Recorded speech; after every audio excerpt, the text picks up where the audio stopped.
विशु देर तक सोया पड़ा था। वैसे तो जल्दी ही उठ जाता है वह, या कहें कि उठना पड़ता है। Vishwanath Tiwari deputy general manager के पद पर एक मल्टीनेशनल कंपनी में रोब दाब के साथ 13 साल से काम कर रहा है। वह कंपनी के मालिक जालान का दाहिना हाथ है। आकाश चूमता वेतन, साथ में अन्य सुविधाएं जैसे ड्राइवर, पेट्रोल समेत गाड़ी, फुल फर्निश्ड फ्लैट, मेडिकल और बच्चों की पढ़ाई का पैसा, साल में एक बार देश या विदेश में घूमने का खर्चा और पूरे विश्व में ऑफिशियल टूर का अलग पैसा। जब इतनी सारी सुविधाएं देती है कंपनी तो काम भी दबा कर लेती है। सच तो यह है कि उसी ने ही कंपनी को सफलता की चोटी पर बैठाया है।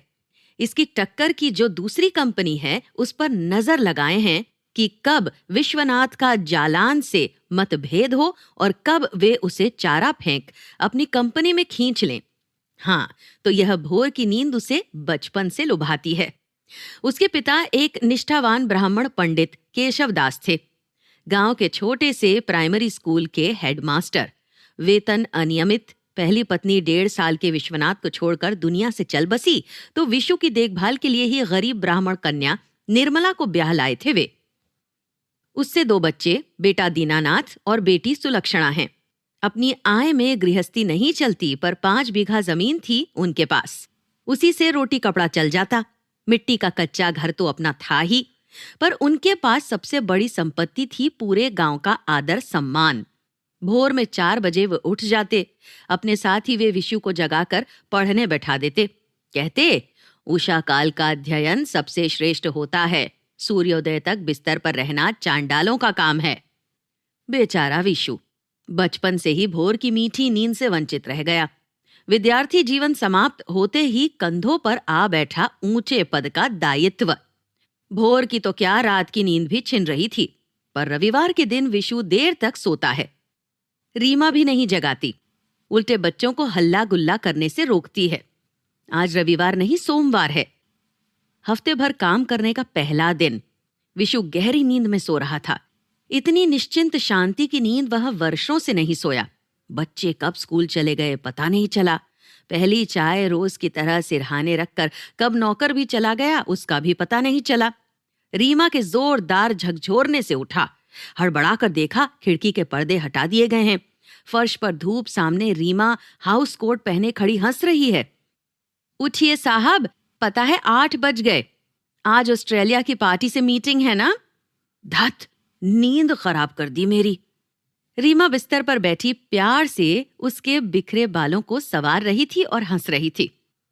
बच्चों से कम नहीं हो तुम, वे भी तैयार हो स्कूल चले गए, चलो उठो।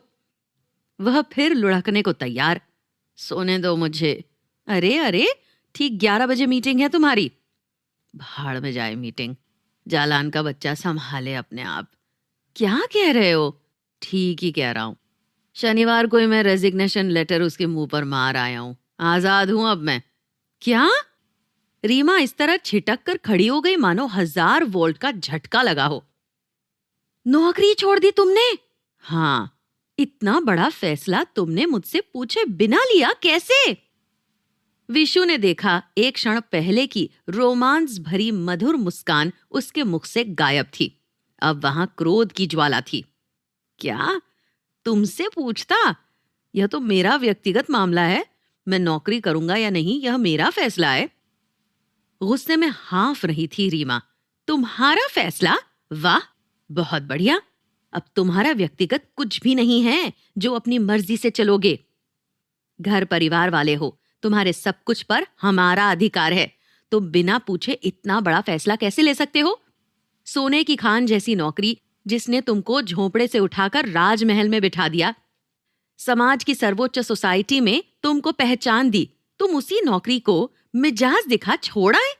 ए हेलो, यह सब जो तुम मुझे गिना रही हो वह सब खैरात में नहीं दिया है किसी ने मुझे। अपनी योग्यता और ईमानदारी की बदौलत हासिल किया था मैंने यह मुकाम। कैंपस सिलेक्शन में टॉप किया था। एक पिछड़ी कंपनी को कहां से कहां पहुंचा दिया इन 13 वर्षों में। खरबों का मुनाफा कमा कर दिया कंपनी को, नहीं तो बड़ी बड़ी कंपनियों के सामने तिनके की तरह बह जाता जालान का बच्चा। अपने मुंह मियां मिट्ठू तो बनो मत। तुम जैसे एमबीए आजकल क्लर्क का काम कर रहे हैं।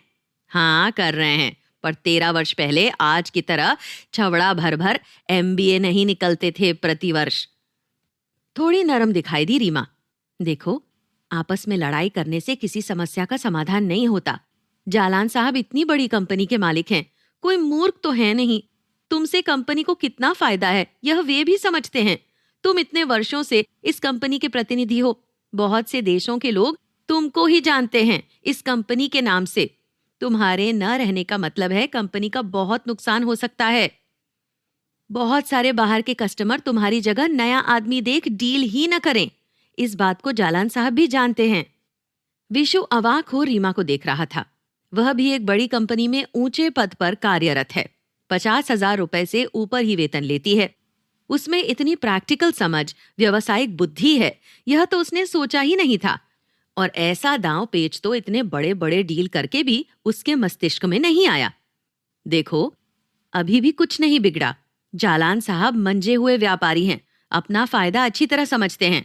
तुम्हारी जगह नए आदमी को लेकर उसे अपने हिसाब से तैयार करने में उनको वर्षों लग जाएंगे।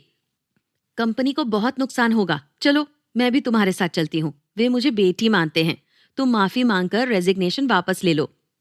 आज की ऑस्ट्रेलिया वाली डील में सफल हो जाओगे तो वे और भी खुश हो जाएंगे। चलो उठो, मैं भी तैयार होती हूँ। तुम्हारी समस्या का समाधान कर मैं अपने ऑफिस चली जाऊंगी। अटूट बंधन भाग 2। माफी मांगूंगा मैं? अरे, यह बस फॉर्मेलिटी है। 2 शब्द कह देने में क्या जाता है। उम्र में पिता समान हैं और मालिक हैं। कभी नहीं। पंडित जी का खून जाग उठा विशु की धमनियों में। वह पंडित जी जो आज भी न्याय, निष्ठा, सदाचार, सपाट बयानी व सत्य वचन के लिए जाने जाते हैं। उनकी प्रथम संतान इतना नहीं गिर सकती। प्रश्न ही नहीं उठता माफी मांगने का। गलत वे हैं, मैं नहीं। माफी उनको मुझसे मांगनी चाहिए। फिर से जल उठी रीमा।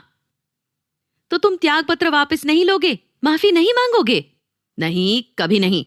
ठीक। अनपढ़ गंवार महिलाओं की तरह मुंह बिदकाकर रीमा चीखी।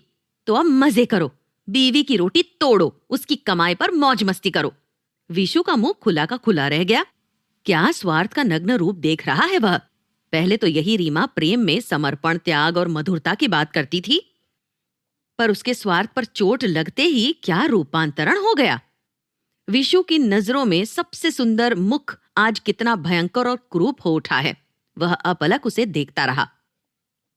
क्रोध में भुनभुनाती रीमा तैयार हुई, डट कर नाश्ता किया, गैरेज से अपनी गाड़ी निकाल ऑफिस चली गई। अब